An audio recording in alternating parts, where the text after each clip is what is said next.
Ndani mwibano era shiwone sojaone kwa mwenjele nyubati tani munochi kamita tenzi onani anouya Jesu mambo anouya kuzotunga onani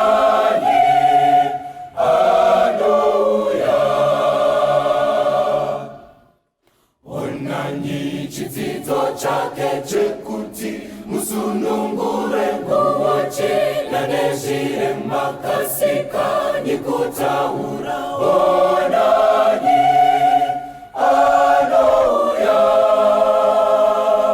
Jesu mambo anouya kuzotunga onani anouya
ndinokuonai pasocial media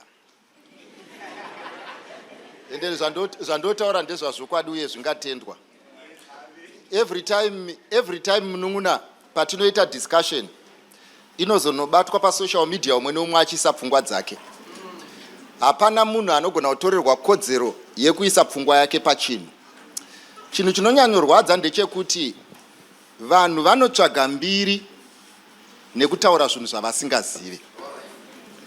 Ende chinonyanyisa kurwadza ndezvekuti nobody questions them, but vanenge vasina the experience inofanirwa kushandiswa pakuita izvozvo. Saka pandaa kutaura zvino, imimi neni, inini ndiri baba, imimi pari zvino ndini baba venyu.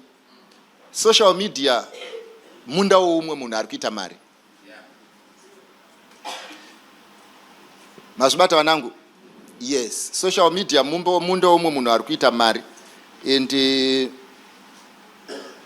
inini zvandiri kutaura ndo zvine musoro. Anyone who says contrary to what I am saying, usamuteerere. Mazvibata ka? Yes, what I am saying is the truth. Noza chimwe chinondirwadza ndechichi. Ndaitaura nemwana wangu rimwe zuva mazuva mashoma apfuura. Mwana wangu uyu, uya mwanangu.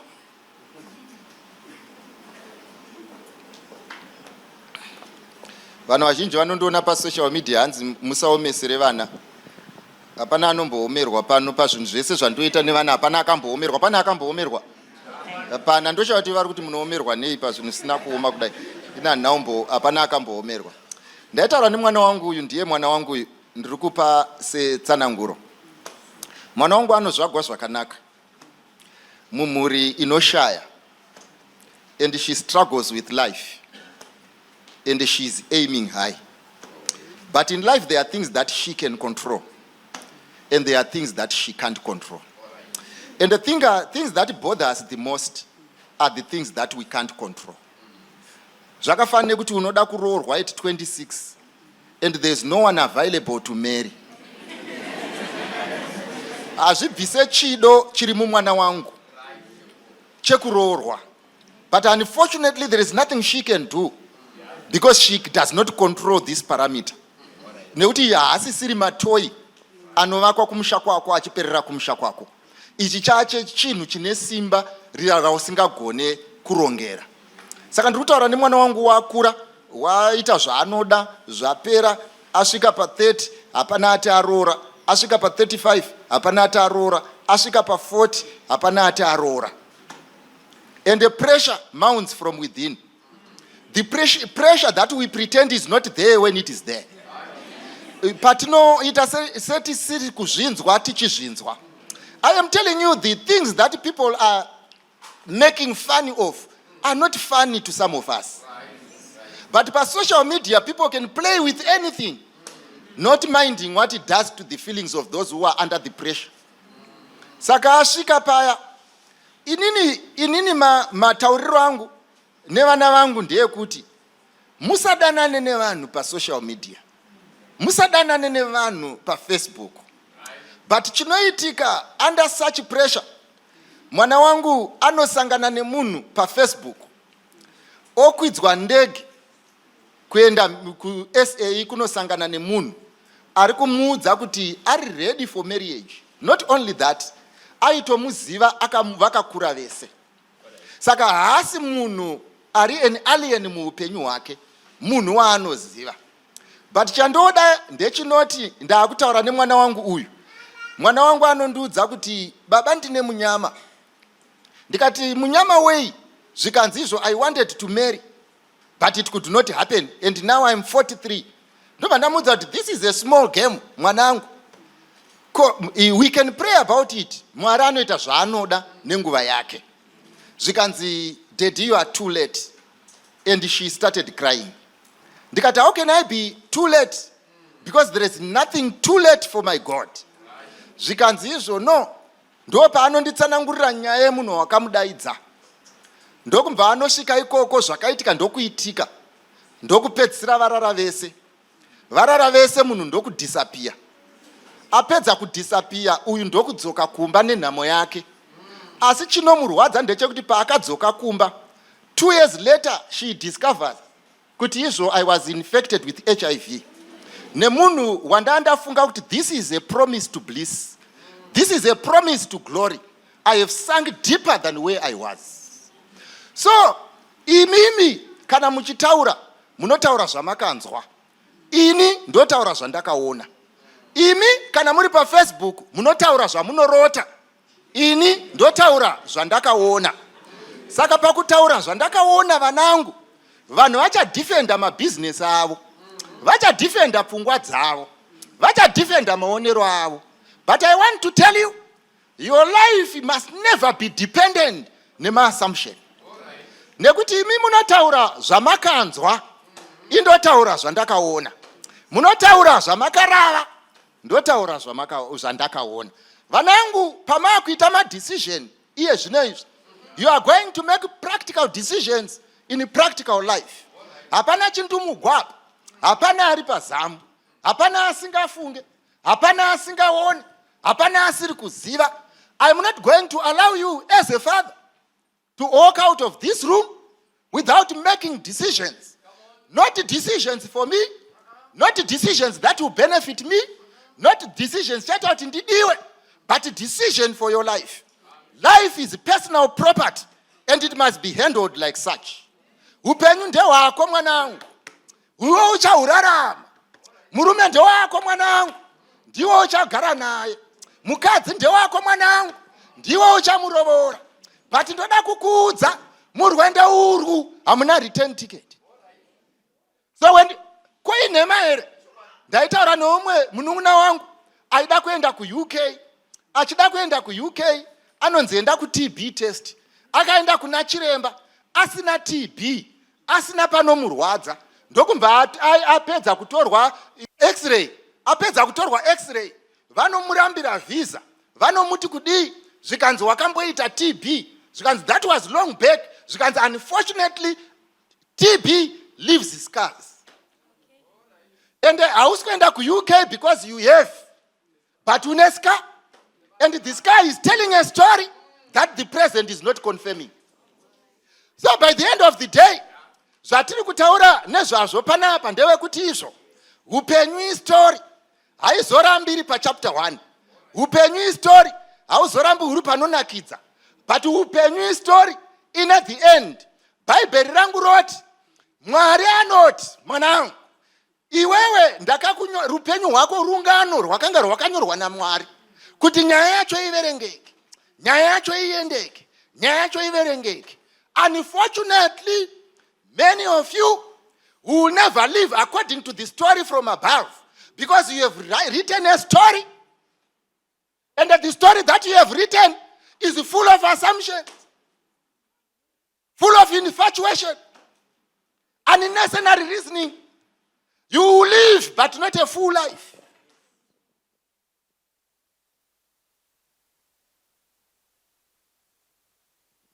Saka nditaure zvepa Facebook ini, handitaure zvepa social media. I am a father. Handizi elder on Facebook. Handizi elder wepa WhatsApp. Life is real. So when I'm talking to my children, ndiri kutaura nevana vari real. Vana vanorwadziwa, vana vane ma-feelings, vana vane moyo inogona kubreka. I am speaking to real people. Saka vanangu, when we talk, make decisions.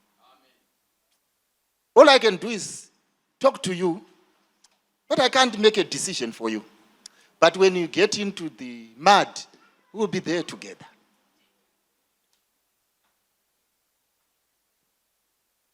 And the Facebook will be enjoying. Vanenge vachiriparidza your downfall as unoza Facebook ukatorwa ndine mufana ari kubasa uko. Haminoti akanzi nemusikana nditumidzirewo mapicture kusina kupfeka. Ndokumva amutumira apa mufana kwandiri, but ndibaba vemba vatori nemhuri dziri kuenda kuchikoro. Ndomva atumira picture, haminoti pakunoposta akaita sei ngapa status.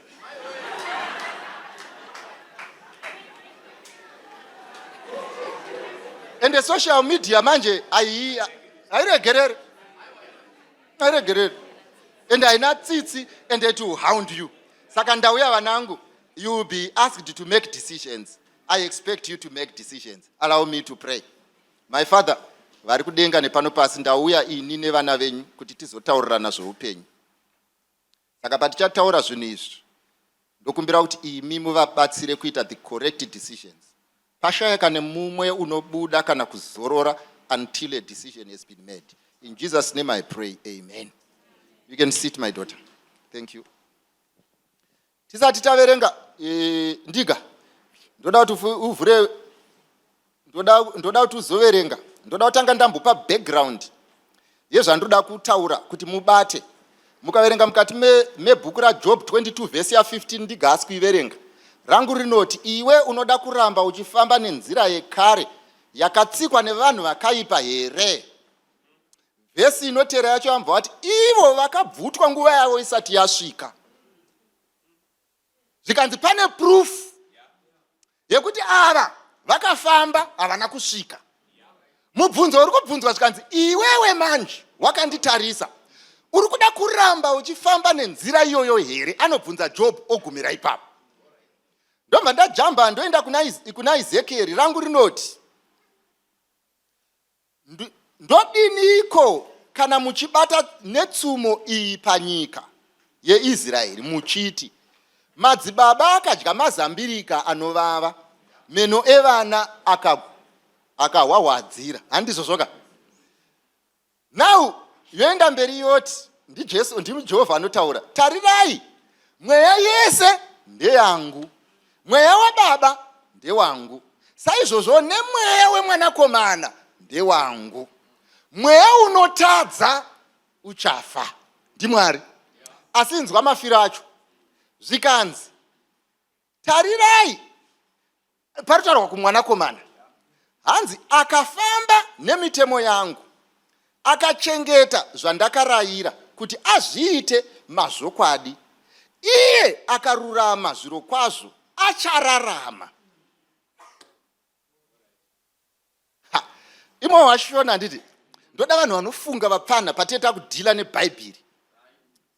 handiti pambotanga pachinzi baba vakaita zvinhu zvikaafekta mwana zvikanzi naMwari aiwa asi zvandakuda kuita sumukai muri 2 kana kuti muri 2 baba nemwana iwai zviri kutaurwa mwana aikomblena akati handidi kufira zvinhu zvababa zvazviri fair zvikanzi nababa alright inini ndaakuti izvo umwe nemumwe achafanira zvinhu zvake titese nekuti iwo wakomblena asi condition yekusadya yekusaita problem nezvakaitwa nababa ingori dependent on uri munhu ari right iwewe saka kana usiri right usandibvunze mubvunzo ndoita zvandoda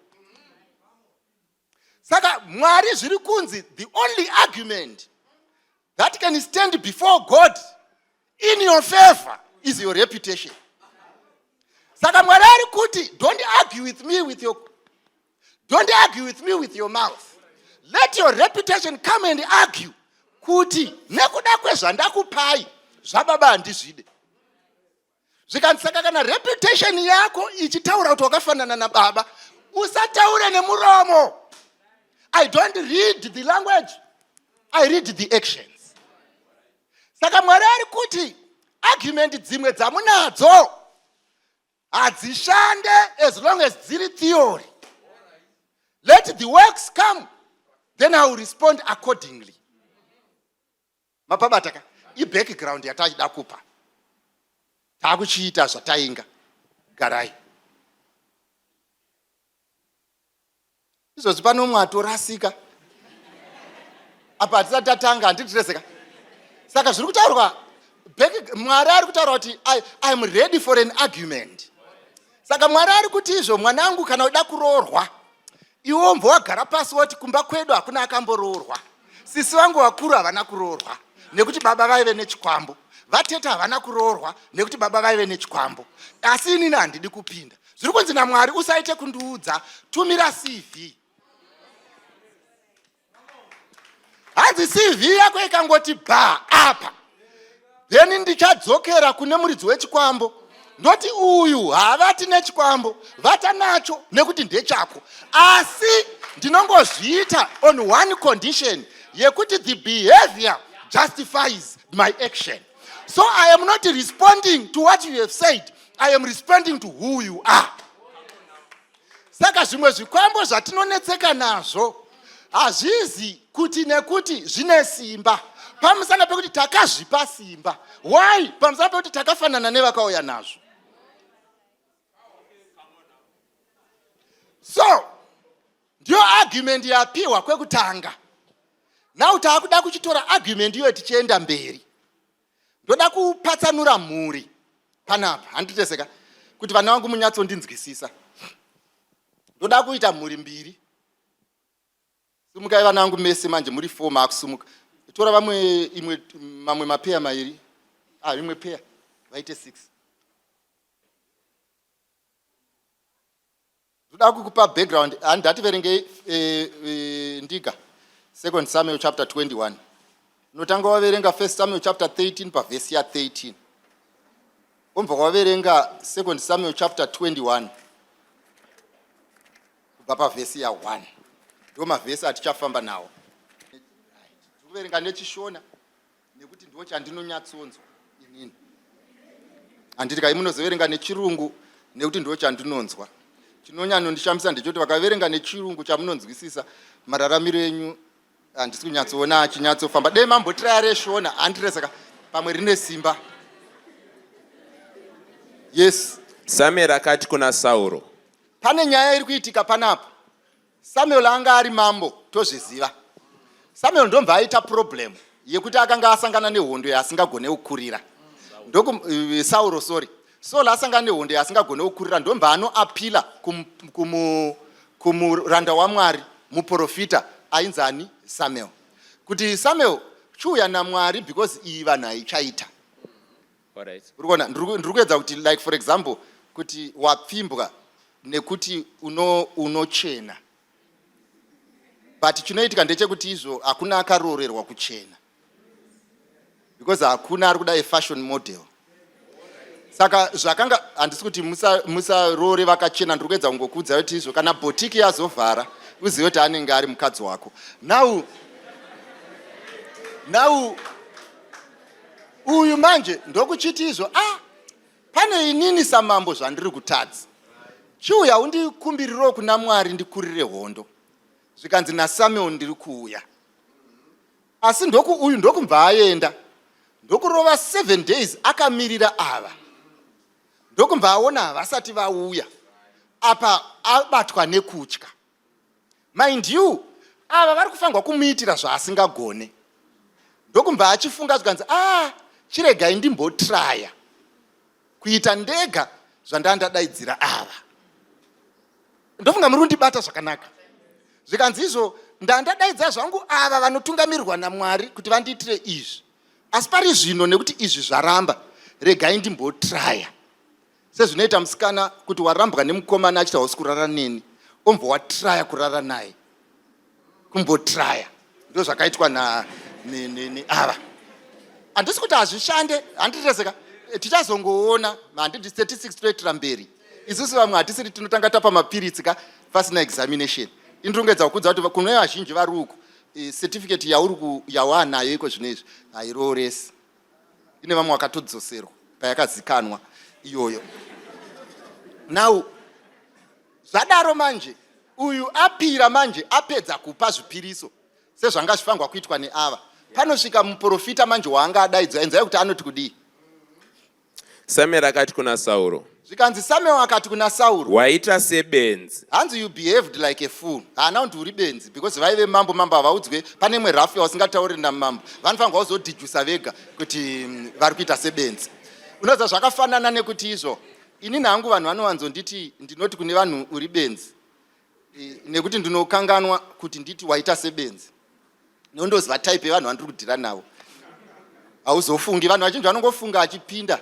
Otozofunga mhenu. Handitirezeka. Saka ndogara ndakuudza inezve nemeso. Saka Samuel anonzi, mambo anoti kuna Sauro anoti kuna Samuel anoti kuna mambo, maita sebenzi.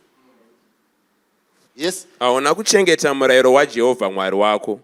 Waakanga akurayira. Waiziva zvinodiwa naMwari? Nokuti zvino Jehovha wakanga achida kukusimbisa. Hanzi Jehovha anga achida kukuita munhu kwaye.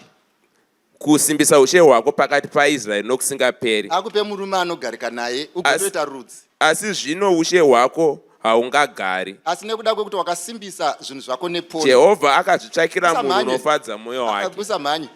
Hanzi nekuda kwekuti wakasimbisa zvinhu zvako nepono. Handitireza. Inini batai munzwe. Zvikanzi ndoda kuti muone zvirutaurwa neBhaibheri. Kuti uyu ndiye mukomana wawanga wakarongerwa naJehovha. Iwewe ndokumva wauya panapa, ndokumva waronga wako. Waronga wako manje, iwo ndokumva wausimbisa nepono. Asi murume anga, because zvinoitwa naMwari, he does not dispose of the gift until you have disposed yourself of the favor. Saka hazvireva kuti Mwari kustorage kwake varume kunenge kusisina. Mwari murume anenge atoriko wako. Kushayikwa kwako kunoti Mwari achipinda muplan 2. Saka Mwari ari kuti waita sebenzi, ndaida kukupa zvinhu zvakanaka. Chienderera mberi munin'ina. Asi Jehovha, asi zvino ushe hwako haungagari. Hanzi asi zvino ushe hwako hauchagari. Jehovha wakazvitsvakira munhu anofadza mwoyo wake. Mwari haasi kutaura uho hwaanga achida kukupa. Ari kutotaura uhu hwaanga achida kudefenda. You get the point? Zvikanzi uhu, hanzi zvauri kuita zvaafekta uhu nehuhu. Iwe ndofunga unonzwa chishona iwewe. Ndati tiri kutaura mbichana muri vana vangu imimi. Zvikanzi izvo tiri kutaura necurrent nezvanga zvichini mubrain yaMwari. Yes. Jehovha akamugadza akatsvaka anofadza mwoyo wake. Hanzi zvino Jehovha watsvaka anofadza mwoyo wake kunogara umambo hwako. This will not remain lonely because you have deserted.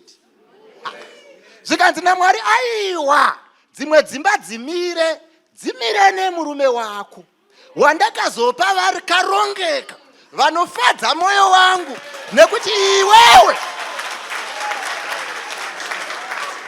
waida kuuya nedhoo rako. So by the end of the day Mwari ari kuti izvo inini handipererwe, itai tumaplan twenyu. Asi muziva kuti tumaplan does not only affect the present, it can also affect the present and the current. And unoziva chinobhowa ndechichi, kunyangwe ukazotendeuka havagone kurambana kuti upiwe umambo husisisipo. Dei vana vangu maiziva kuti zvinhu zvose zvine nguva yazvo.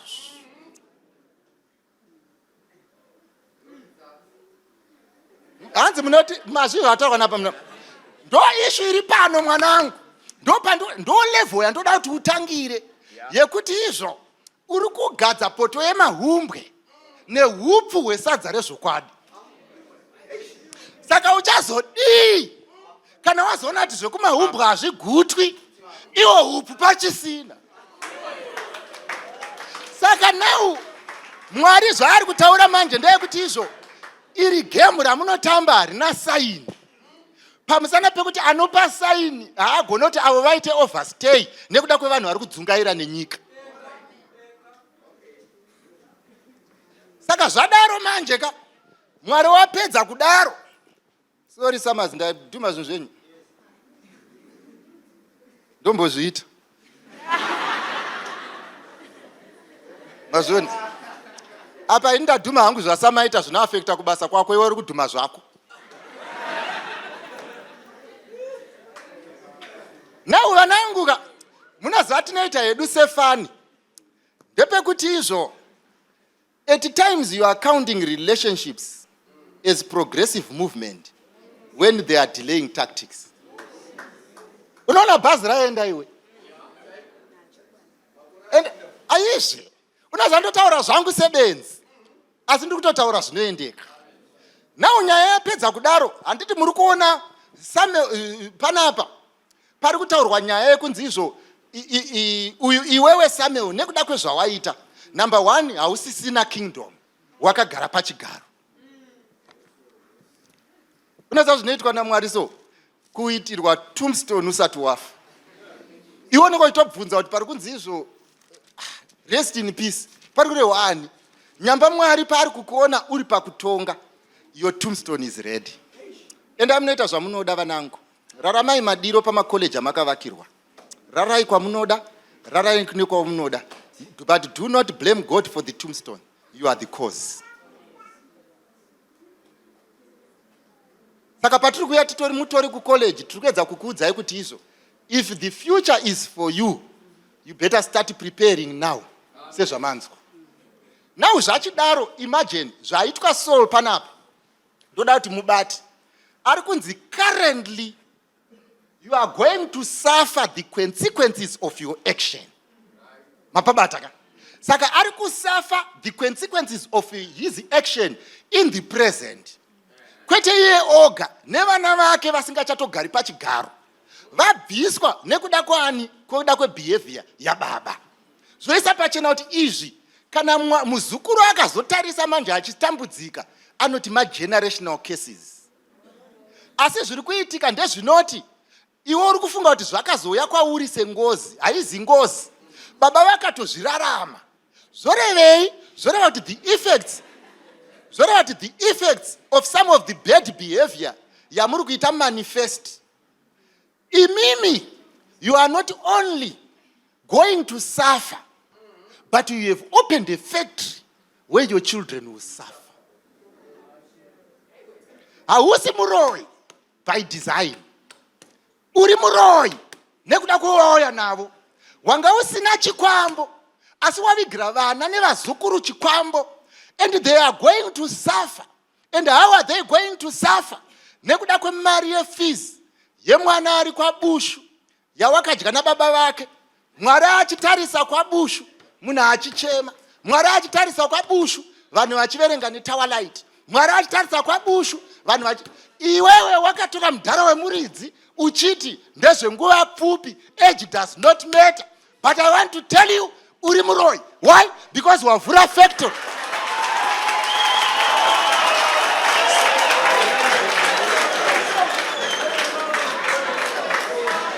Saka Mwari ari kuti now, to prove that I am God, I'm not only going to wait for the future.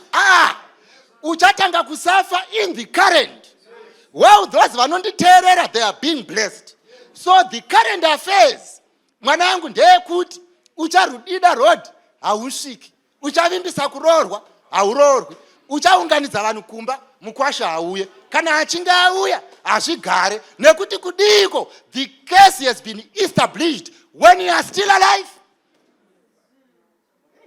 Uripo uri mupenyu, Mwari akakwangwaya kuti uone fizi iwe, Mwari akakwangwaya kuti uende kuchikoro iwe, ukatoita zvokurara wakamuka uchiverenga iwe, mai vakarara vachinamata kuti ukomborerwe, and you come here and you live like a prostitute. Uri muroi.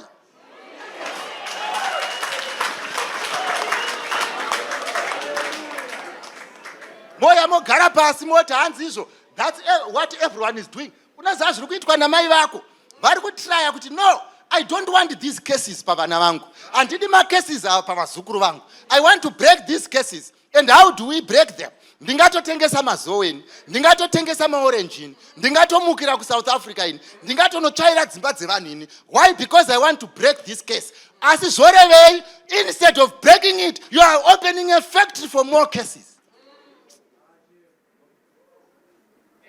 Iyi ndo current affairs iri kutaurwa naMwari.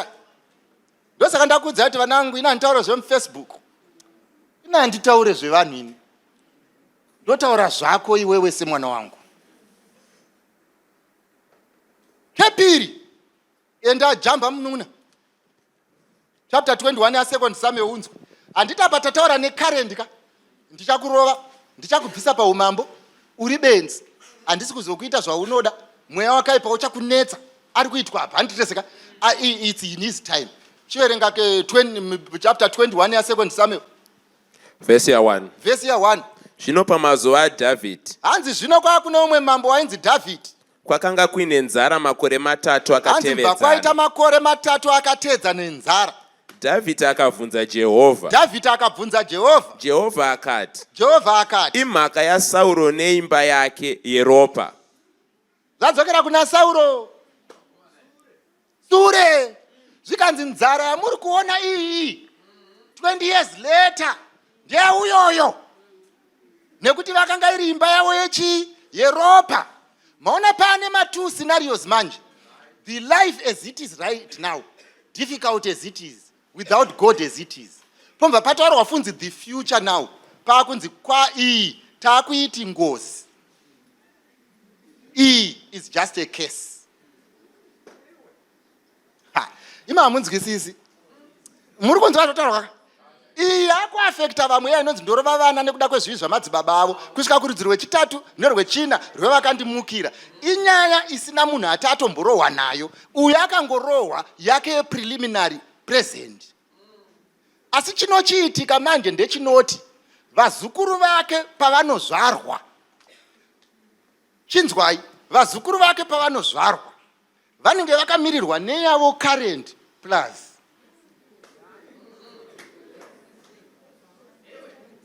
Dzawandisa kana neuri kukonfirma ka kuti dzaita sei dzawandisa.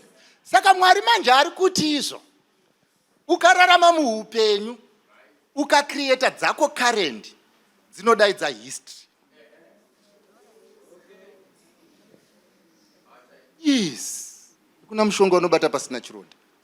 Saka Mwari ari kuti izvo paunoita dzako uchiti magame, paunoita dzako uchiti kufara, paunoita dzako uchiti izvo casual sex, paunoita dzako uchiti everyone is doing it, chausiri kuziva ndechekuti uri kudaidza chaidzo dzakaparwa nanasekuru vako Jobheki, dzakaparwa nanambuya ako vachideura ropa, dzakaparwa nanababa ako vachitenga zvikwambo, dziri kuya kuzonamirira pachironda chawaisa. Saka Mwari ati kana uri pastage iyi kuti history isapinde into the present, send me your CV.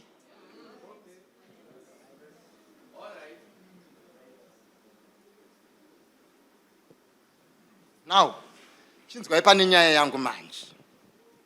Ndikupindura mubvunzo 1, ndigomba atopedzisana. Ndoda kuti mubate pane nyaya yangu because muchaita decision imimi musati mabuda. Nyaya yangu manje iri pakuti handiti ndatidzokerei kusainzi. Inanha kuita yakawanda vana mutsa ndo vatakabhadharira fees achiita science mutsa. Handiti munoziva kune inonzi catalyst.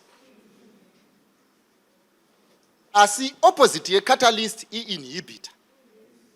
Ndichiri kuziva hangu mbichana kuchena ndochena hangu but confusion chaiyo handina. Zvinoita catalyst ikaiswa kuti iite speed up reaction. It does not take part in the, but iyo create a condition where the reaction can take place. Zvesa pachena kuti dei kuri kunzi zviri kuda matemperatures ari high. Asiri high ari low, catalyst inoita kuti zviitike. But inhibitor inoita kuti zvanga zvichida kuitika hazviitike. Why? Pamusana pekuti the conditions do not allow. Inini Bible rinonaka mwanangu kana richindinakidza. Saka manje ndoda kuuya paya pamunoti imimi muupenyu hamuna munhu ari perfect. Ndinoroora munhu nekuroorwa naye. As long as ndichimuda ndozomubuilda. Mazvibata ka. Ndo zvamunoita ndo theory yamunayo. Saka ndo yandoda kutaura. Tomboti uyu manje uyu. Kumba kwavo kwari kubva historically. Kune mhosva yevanhu vanoita hasha vachideura ropa. Saka akamirirwa nengirozi dzekutsiva because baba vakatopara mhosva. Mirapa. Kunemo mhuri hakuna ropa rakadeurwa. Asi ava ndeve hasha. Vekuti akangokanuka diki anoita dzimwe hasha dzisingaite dzekuti dzinogona kukudzikisira pasi. Muri kunaso ndibata. Asi kumusha kweava kune ava havana hasha, vanhu vakatoveka. Saka zvinoitika manje paunenge uchiroorwa mwanangu ndezvizvizvi. Paunopinda musvitsa tsvene, Mwari ari kuti knowing where you are coming from, you don't need a catalyst but an inhibitor. In case you prove yourself wrong. Because in the process yekumugadzira ari kungobehave semwana onde uyu. In the process yekuti umugadzire chinoitika ndechekuti anogona kukurwadzisa kusvikira wazviisa paposition yekufanana nababa ako zvekuti unoti inini ndiouraya munhu. Asi vanhu vachiziva kuti iwewe by nature hauna hasha, but chaitika ndechekuti izvo waunza catalyst to speed up a reaction that you are running away from. Saka patiri kunopinda manje Mwari kukuziva kwaanoita anoti aiwa chirega kuzvitsvagira macatalyst where inhibitors are. Why? So that the relationship that you are going to build, you two imperfect people will be perfect.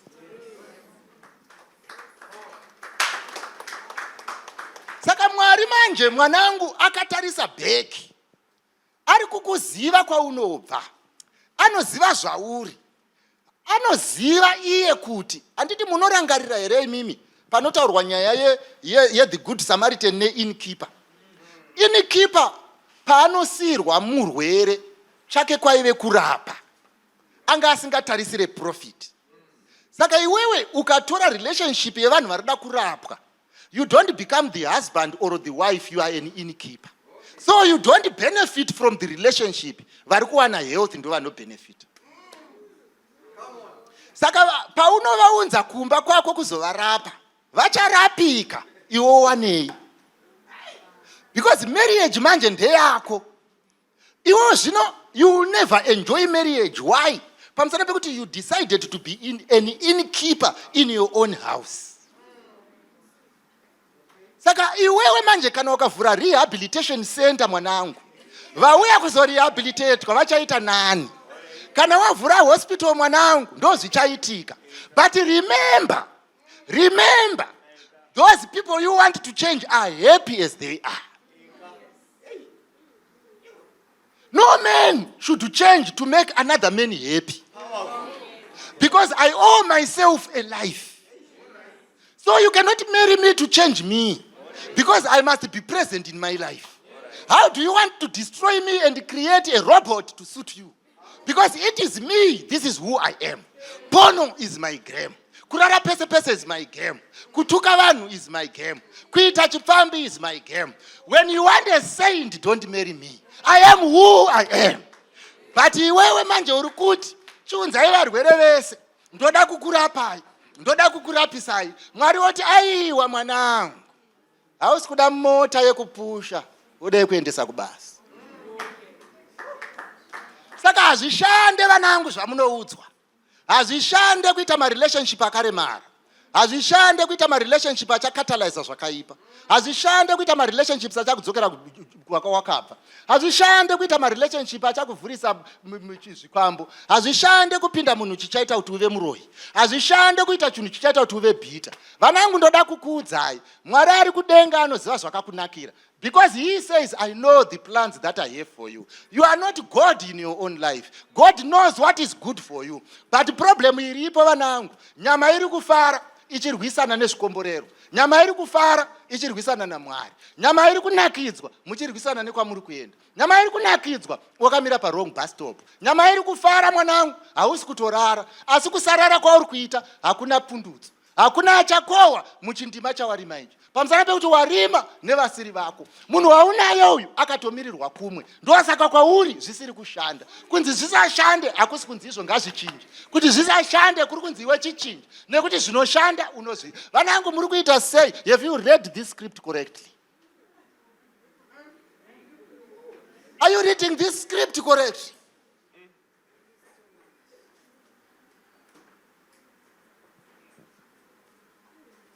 Muchiri pano muri pa college. Manangu muchatemwa dzinobva ropa. Ndoda kukuudzai kuti there is a future there for the taking.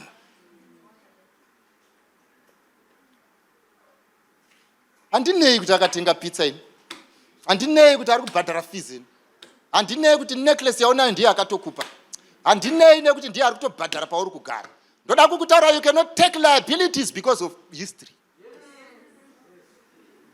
Business nofanga kuita profit kai. Mucharerwa vana kao. Vachada kuenda kuchikoro kao. Vachada kuti baba kao. Vachada kuti mai kao. Vanangu, what are you trying to do? How can you open a psychiatric center and produce children?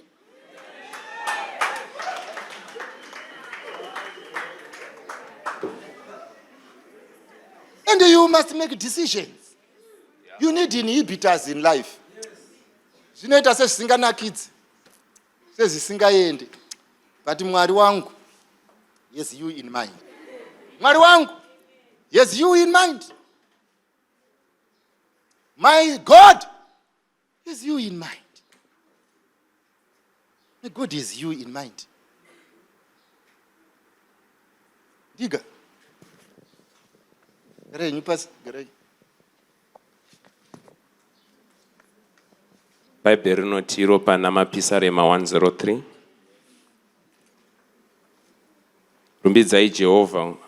Rumbidza Jehovha mweya wangu, zvose zviri mukati mangu ngazvirumbidze zita rake dzvene. Rumbidza Jehovha mweya wangu, urege kukanganwa mikomberero yake. Verse 3, iye unokanganwira zvakaipa zvako zvose, unoporesa kurwara kwako kwose, unodzikinura upenyu hwako pakuparadzwa, nokuisa korona younyoro nengoni.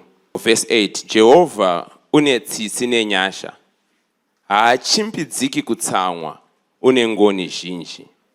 Haangaramba achirwa, uye haangarambe akatsamwa nokusingaperi.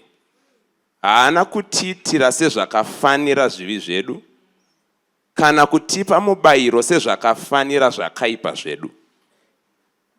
Nokuti sokukwira kwokudenga kumusoro, ndizvo zvakaita kukura kwengoni dzake kune vanomutya. Sokuva kure kwamabvazuva namavirira, saizvozvo Jehovha wakabvisa kudarika kwedu kwose kure nesu. Sokunzwira tsitsi kwababa vana vake, saizvozvo Jehovha unonzwira tsitsi vanomutya. Nokuti iye unoziva chatakaitwa nacho, unorangarira kuti tiri guruva. Bhaibheri panapa riri kutiko pane imwe characteristic yaMwari ainayo yekuti hanzi haazi Mwari anogara akatsamwa nokusingaperi. Tose pano tine nyaya dzatanga tichinyora, nokuti iwe ndiwo unonyora rungano gwoupenyu hwako. Upenyu hwatinorarama, it's a story that is being written. Tikaverenga kudenga pana Dhani 7 kunonziko ngiro dzakagara kutonga kukatanga, bhuku dzikazarugwa, vanhu vakatanga kutongwa nezvakanga zvakanyorwa mubhuku idzodzo. So when heaven is discussing about your life, they simply go and read the life that you wrote using your transcript. Upenyu hwako pahwairarama, waitonyora rungano gwako. Kana denga rakuda kuziva pamusoro paJorgina, rinongonotora upenyu hwako hwakararama. Saka tose tiri pano tine nyaya dzatinonyora. Dzimwe nyaya irefu, dzakakura, mastori makuru, dzimwe ipfupi. Dzimwe nyaya unoti dai dzaramba dzichienda kumberi inenge ichinakidza. Imwe unoti dai yangogumira ipapo inotyisa. Dzimwe nyaya dzinovhundutsa uchidzinzwa. Ukaona kwainotanga kwacho unogona kufungidzira kuti inyaya iri right. Wozoenda pane imwe chapter ona yava horror, Vampire Diaries. Ona imwe nyaya masikati iri right, kana ronovira yaipa. Zvino kudenga hakuna chapter yakavanda. Mwari unoverenga rungano gwedu gose gwakazara. Ende nyaya panapa yataugwa nayo kuti hanzi kana Mwari manje akuda kukupa mubayiro wako, anongonoverenga rungano gwako. So many a times when we bury people, we do not cry kufa kwaita. We cry for the quality of stories that we are burying. Kuti ndo pagumira rungano gwacho here. Paguchaverengwa rungano gwako pachapter yeku MSU kuzvishavane. Vanhu vachaverenga chii pamusoro perungano gwako? Vachaverenga masikati vachafara neve, kopa vachaverenga chapter yousiku.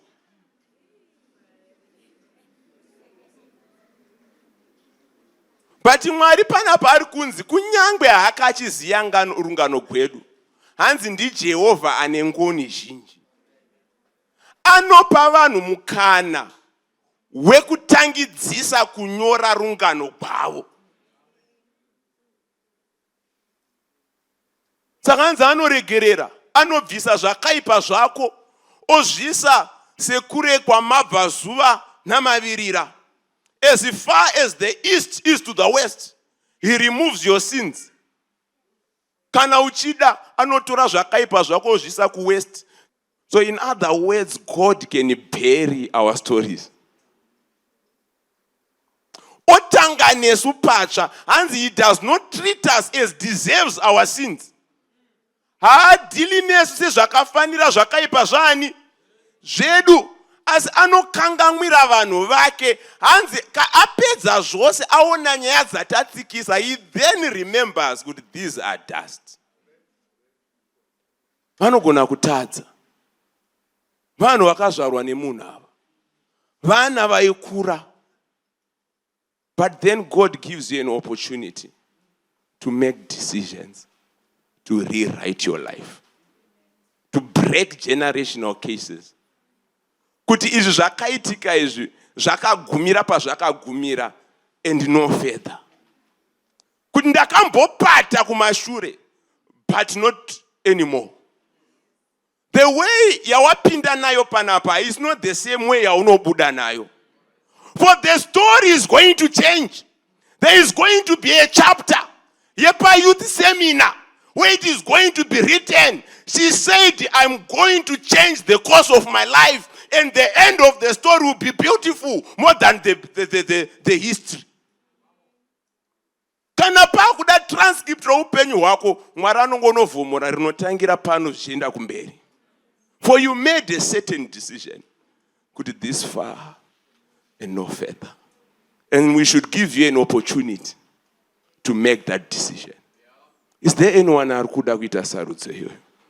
Kuti Mwari, there's certain chapters of my life that need to be buried. There is a great chunk of my life where I walked and never considered you. Ndaingozviraramira. But if possible, kubva nhasi toda kutotanga kufamba nemi. Pane ma-decisions andaita muupenyu hwangu ndisingakutsvagei tichifurirana neshamwari, but thus far and no further. I want to rewrite my story. And this is the opportunity that God is giving us.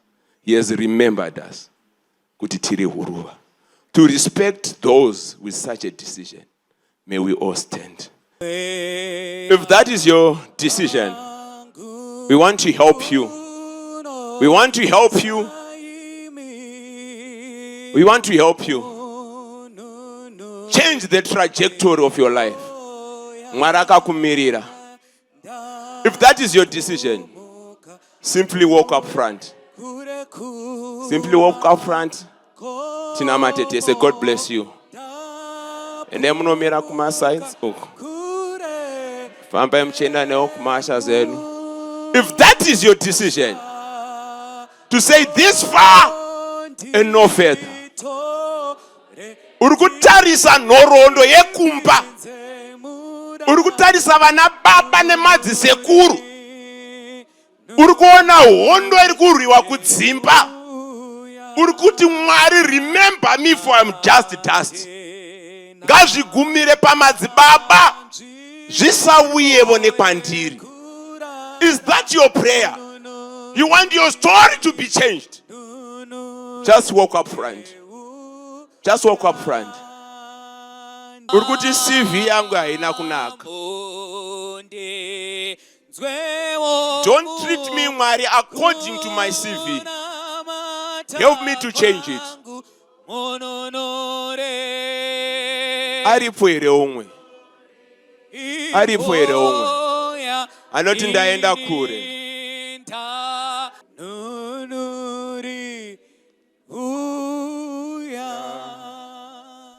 Tinawatenda toda kunamata iye zvino. It's not yet too late. Nemhaka yamapisarema chapter 50. Famba uye. Inototi Mwari wedu unouya haramba anyerere. Akambonyarara vaita zvavaita vachita akaramba akadii. But haasi kuzonyarara nekusingaperi. Akanyarara vane mweya tsvina iri kuvatambudza vachiramba vakagara. Pamusoro pezvose Kristu akabhadhara zvese zvokuti munhu adii aponesewe. Saka tiri nguva yako, tomorrow is a very stupid day. Pandiri kunamata unogona kufamba uchidii uchiuya. Nemhaka yei manzwa ko ichiitiwa. Nyaya yeko inyaya yeupenyu nekufa. Chinouraya chinovingira. Shavi remaramba denga chairo chairo. Unofa wakanyena masembwa. Beta kuita decision uyana nenaMwari zvakachinaka. Uchadedzera zvapera zvotopera. Saka pandiri kunamata unotenderwa kufamba uchidii uchiuya. Ende chandiri kuitira court chingaira kudai imhaka yevhangeri yeushe ichava chapupu. Ndakambovapo ini ndikainvitiwa ndikatouya ukadii chakawanzika chekuvanzika chechakawanzika kuponeswa. Usaita nharo naMwari kana vachitaura newe. Mwari havana imwe nzira, vazunzi munhu havachemi. Kana vataura iwe inzwa wotodii wouya. Makanteerera here? Denga rotokuregerera sekunge usina kumbotadzazve. Makanteerera here? Zviri nani kuyanana naMwari pakuyanana nevanhu. Aripo here umwe pandini tiri kunamata. Ungofamba udii uye. Tiri kudaitira iwewe. Tiri kuitira iwewe upenyu wani? Kana aripo umwe ndichinamata famba uye. Ndakutonamata iye zvino iwe unotenderwa kufamba uchibuya. Ragai tinamate. Baba vedu vari kudenga namuponesi Jesu toda kukutendai. Hamuna imwe nzira yamakafunga kuponesa nayo munhu kunze kwekutenda kuupenzi hwekuparidza. Uchenjeri hwenyika makahuita upenzi nemhaka yechikonzero chiri pachena. Mukunyepera kwedu kuva vakachenjera takapuruvha kuzvipuruvhira isu pachedu kuti tiri mapenzi chaiwo. Ngaisiye matambo, takakutadzirai, toda kukutendai nemhaka yeshoko renyu. Tamirawo pano netsoka dzedu, tichimirira kusarenda upenyu hwedu mukati memavoko enyu. Tauya kuno kumberi, hatina kuwira vanhu. Tahuisisa umwe neumwe paakakudarikirai, tiri kuti ngaisiye matambo. Kana mukatsamwa mukadzika gore, munototi zvinhu izvi wakazviita ndikaramba ndinyerere, ukafunga kuti ndakafanana newe. Ngaisiye matambo Mwari. Zvimwe zvatakabata nematakapinda nematachivata nevari kutibhadharira hazvitauriki pavanhu, asi imi muri kungoti henyu uya wakadaro ndikukanganwire sekunge usina kumbotadza. Toda kutendai Mwari, mushure mekudzidza tadzidza pano, pane upenyu hunofanira kuraramwa paupenyu huno. Takamirira upenyu hunovuya, umwe nomwe azoinda patee takakumirirai Mwari.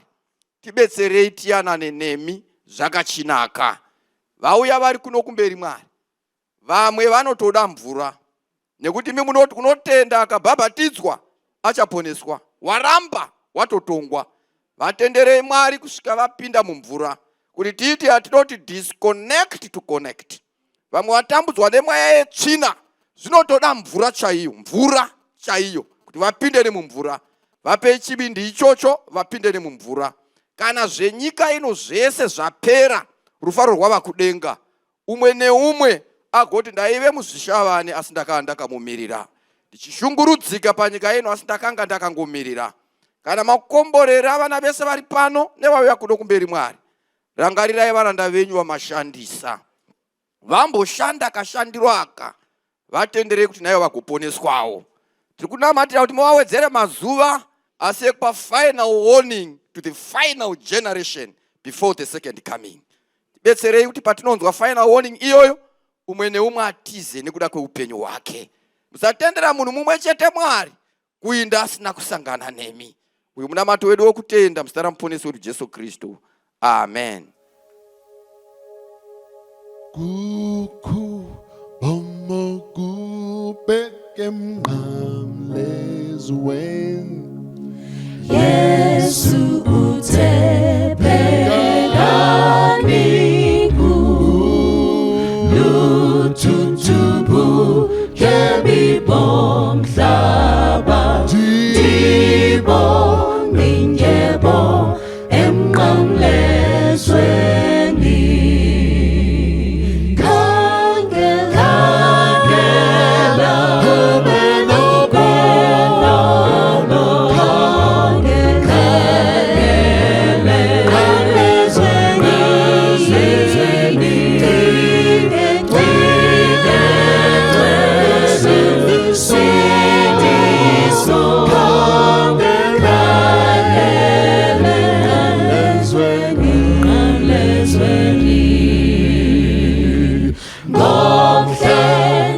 Bona